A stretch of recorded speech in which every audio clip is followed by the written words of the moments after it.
આવ બેટા, આવ.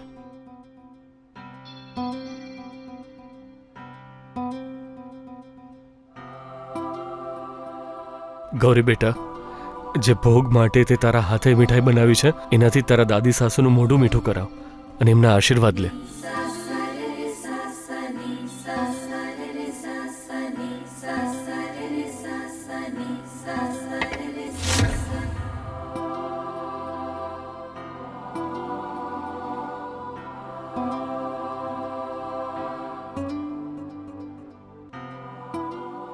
અખંડ સૌભાગ્યવતી ભવ.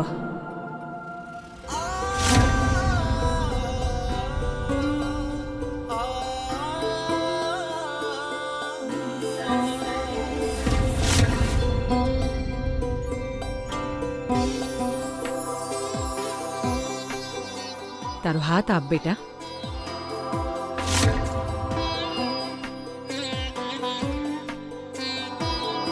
ગૌરી, આ રીતે શરમાવાનું ન હોય. આ મારા પરિવાર તરફથી તારા લગ્નનું શુકન છે.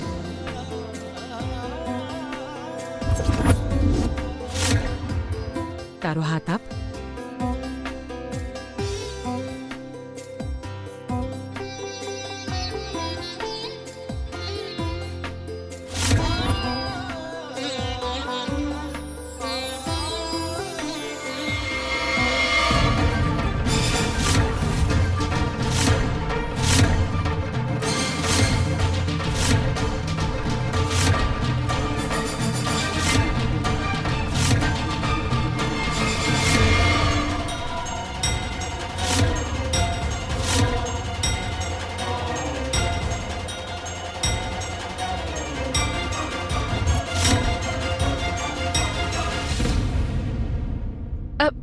માફ કરજો માતાજી, પણ કોઈ પણ શુભ કામની શરૂઆત હંમેશા જમણા હાથે કરવી જોઈએ.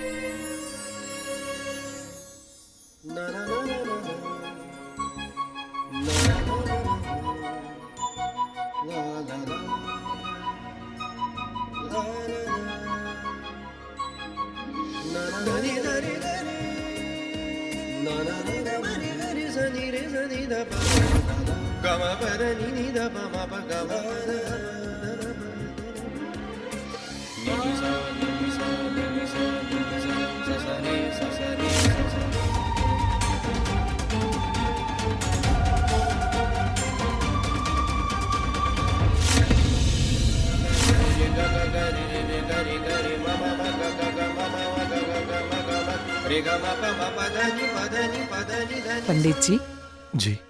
તમારી દીકરી હવે અમારી થઈ.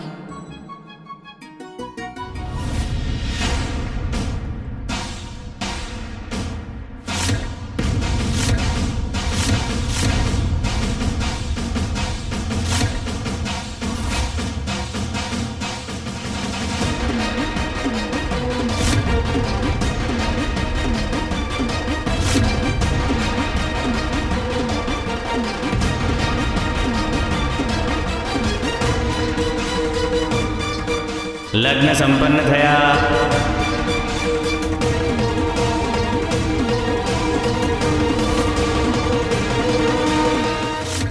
મેં અમારા તરફથી શુકન આપી દીધું. હવે તમારો વારો. તમારે મારી વહુને સોનેથી મઢીને એકદમ ધામધૂમથી મારા ઘરે મોકલવાની છે.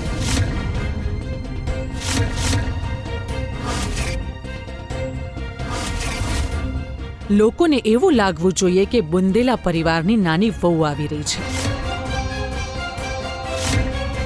કોઈ વસ્તુની ઉણપ ન રહેવી જોઈએ.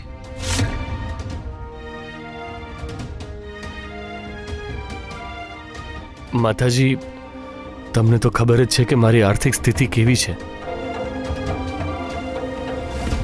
આટલી બધી વ્યવસ્થા કઈ રીતે થાય? બધી વ્યવસ્થા હું કરીશ પંડિતજી.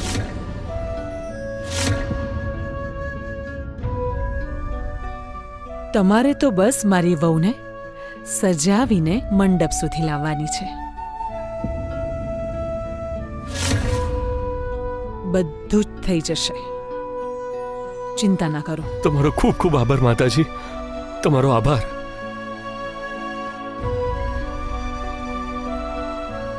હવે આજ્ઞા આપો, હું પછી આવીશ.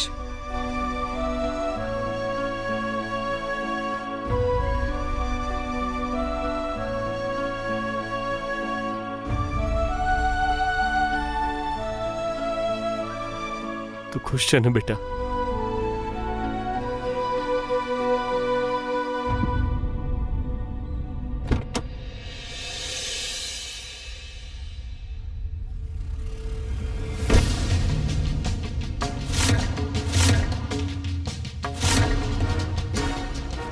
આ કેવું વર્તન છે? મારી ગાડીમાં આવીને બેસવાની હિંમત કેવી રીતે થઈ તારી?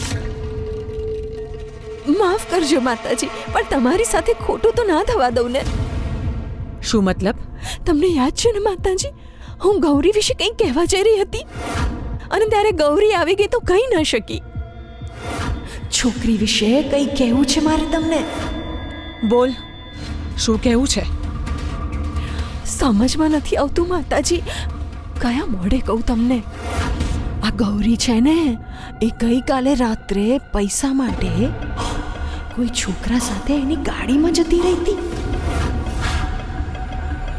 અરે મેં મારી આંખોથી જાતે જ જોયું છે માતાજી.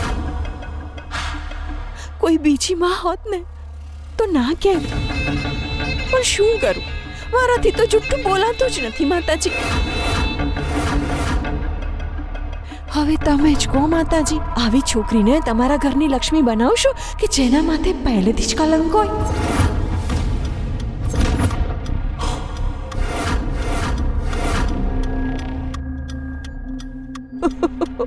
મારું તો નસીબ જ ફૂટી ગયું છે માતાજી. એ તો સારું થજો દેવી માનો કે મેં મારી આંખોથી સત્ય જોઈ લીધું, નહીં તો આ છે ને ગૌરી એક દિવસ અમારા મોઢા પર કાદવ ઉછાળીને જતી રહેતી. હે ભગવાન, કેવી છોકરી છે!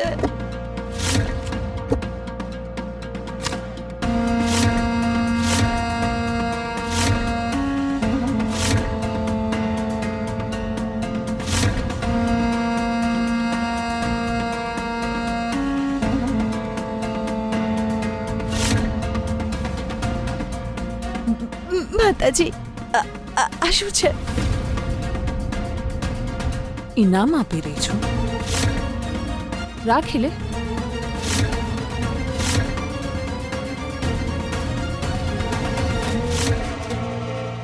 માતાજી, બહુ મહેરબાની. આપ જેવા દયાળુ જ્યાં સુધી દુનિયામાં છે ત્યાં સુધી કોઈ પણ ગરીબ ભૂખ્યા પેટે નહીં ઊંઘે માતાજી. તમે બહુ સારા છો માતાજી.